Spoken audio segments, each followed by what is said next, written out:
Her name was Ruth. She had lived her whole life under the weight of mistakes she could not erase.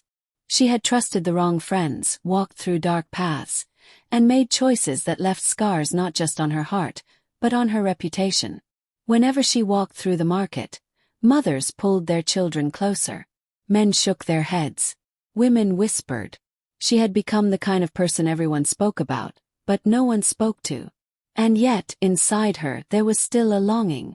A whisper she could not silence. God has not forgotten me. One Sunday morning, after many nights of tears, Ruth dressed in the only clean dress she owned. She walked slowly toward the church at the center of the village. With each step she prayed, "Lord, maybe this time they will see me the way you see me." But as she reached the church gate, the air grew heavy. Eyes turned. People shifted uneasily.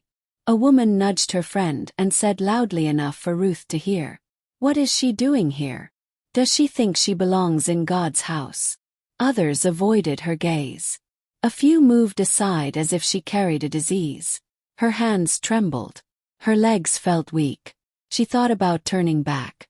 She thought, maybe this is not for people like me. Maybe I don't deserve to be here.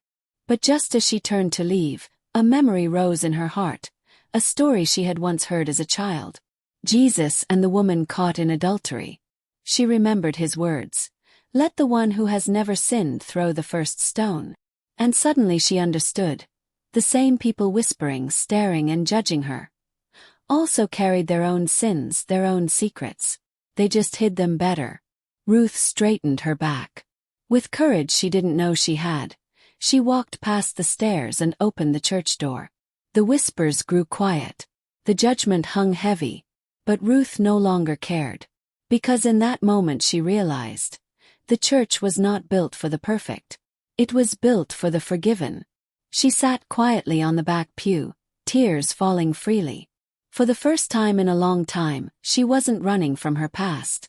She was sitting in the arms of mercy. Maybe you are Ruth.